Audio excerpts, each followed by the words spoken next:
안녕하세요 여러분, 영국과의 톡톡쌤입니다. 오늘은 영국에 있는 세컨더리 스쿨, 즉 중고등학교를 찾아야 하는 분들께 학교를 어떻게 찾는지 노하우를 알려드릴까 합니다.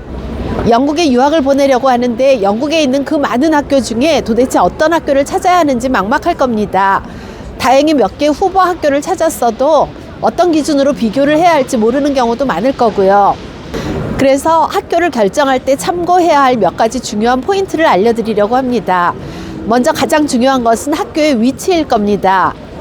부모님과 떨어져서 아이만 영국으로 보낼 때는 학교 위치가 중요하지 않을 수도 있지만, 부모님과 같이 있을 경우에는 부모님의 직장에서 너무 멀지 않은 곳에 있는 학교를 찾아야 할 테니까요. 특정 지역을 고집할 필요가 없는 경우에는 너무 외떨어진 곳은 좀 피할 필요가 있습니다. 그 다음은 통학을 할 것인지 기숙사에서 생활할 것인지에 따라 학교가 많이 달라질 수 있습니다. 데이와 보딩이 합쳐진 학교도 많은데, 같은 기숙사 학교라도 대부분의 학생이 기숙사 생활을 하는 학교도 있지만, 주로 통학하는 아이들인데 소수의 아이들만이 기숙사 생활을 하는 학교도 있습니다. 이런 학교는 아무래도 학교에서 모든 학교의 활동이 통학하는 아이들 위주로 될 수밖에 없고, 기숙사의 아이들이 외로움을 느낄 수도 있기 때문에 기숙사 생활을 하는 아이들의 비율도 중요하지요. 이렇게 학교의 위치와 통학할 것인지 기숙사 생활을 할 것인지 여부가 결정이 되었다면, 구글에서 GCSE나 A레벨 성적을 가지고 순위를 확인합니다. GCSE 과정을 시작한다면 GCSE로 랭킹을 찾아야 하고, A레벨 학교를 찾는다면 A레벨 학교의 랭킹을 확인해야겠지요. 지금까지 말씀드린 학교 순위와 위치, 기숙사 여부를 보면서 학생의 현재 성적으로 입학이 가능한 학교를 리스트업해야 됩니다. 여기에 남녀공학을 원하는지 여학교 혹은 남학교를 원하는지도 고려해서 학교 리스트를 만듭니다. 이런 과정을 거쳐서 1차 후보 학교들이 결정이 되면 학교별로 ISI 리포트를 봐야 합니다. ISI 리포트라고 하는 것은 영국 교육부에서 학교를 대상으로 인스펙션, 즉 감사를 하는데, 감사관들이 학교에 직접 나와서 조사한 결과를 가지고 작성하게 되는 리포트입니다. 이 리포트를 보면 그 학교의 특성과 대략적인 성취도, 운영 상태 등을 판단할 수 있습니다. ISI는 학교를 정확한 그레이드로 평가를 하진 않지만, 대략적으로 excellent, good, sound, 그리고 unsatisfactory의 4가지 기준을 가지고 평가하도록 유도를 하고 있습니다. 일반적으로 ISI 리포트가 사립학교를 대상으로 한 리포트라면, 옵스테드는 공립학교에 관한 리포트입니다.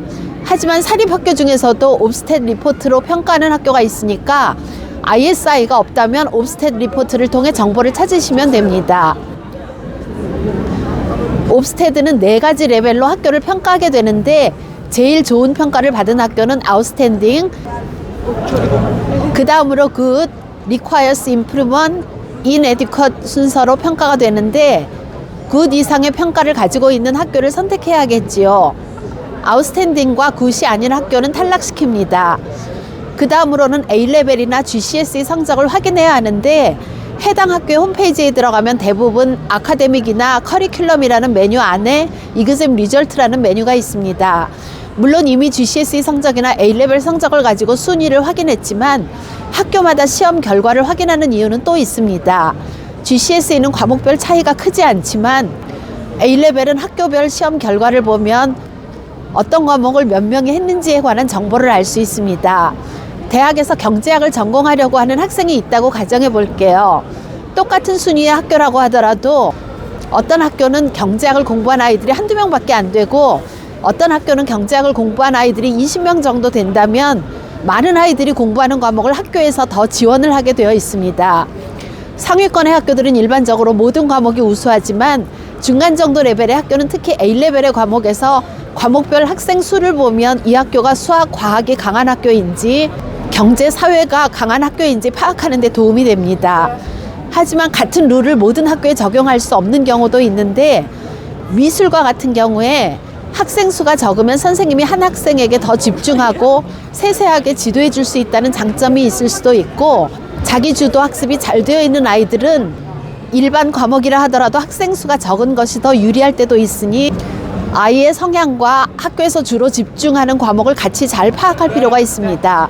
그 다음에 또 고려해야 할 것이 졸업생들이 어느 대학에 진학했는지에 관한 정보를 봐야 하는데, 이것도 학교 홈페이지에 들어가 보면 거의 모든 학교들이 리버스 데스티네이션이라는 메뉴를 통해 자기 학생들이 어느 대학에 들어갔는지 통계를 보여주고 있습니다. 옥스브리지, 의대, 러셀대 입학 비율을 보고 참고하는 것도 중요한 포인트이지요. 특히 옥스브리지나 의대에 지원할 학생들은 옥스브리지나 의대에 많은 아이들을 합격시킨 학교들이 특별 프로그램을 운영하고 있기 때문에 지원을 더 받을 수가 있거든요. 그 다음으로는 맘스넷을 고려할 수 있는데, 이것은 실제로 이 학교에 자신의 아이들을 보내본 학부모들이 솔직한 의견을 주고받는 곳입니다. 구글에서 학교 이름을 치고 맘스넷이라고 치면 그 학교에 대한 주고받은 의견들을 확인할 수 있습니다. 여기서 날짜를 확인하시고 너무 오래된 정보는 제외하고 최근에 주고받은 정보를 보면 아주 세세한 정보까지 알게 되는 경우가 상당히 있습니다. 물론 개인적인 의견일 때도 많지만 대화 내용이 구체적이고 실제로 경험한 내용들을 나누기 때문에 현실적으로 도움이 되는 경우가 있거든요. 지금까지 영국에서 학교를 결정할 때 고려해야 하는 기본적인 사항들을 말씀드렸는데, 저희 같은 경우는 이런 객관적인 정보 외에도 실제로 학생들을 학교에 보내본 경험으로 학교의 분위기를 알기 때문에 그 학생과 학교가 맞는지를 생각하고 또 학생들의 만족도와 진학 결과 등을 종합해서 자녀들에게 가장 적합한 학교를 선택하도록 도와드립니다. 이 영상이 영국 학교에 관심 있으신 분들에게 도움이 되기를 바라고, 학교를 찾으시는 분들은 유코 아카데미로 연락 주시기 바랍니다. 함께 해주셔서 감사합니다. 다음 영상에서 만나요.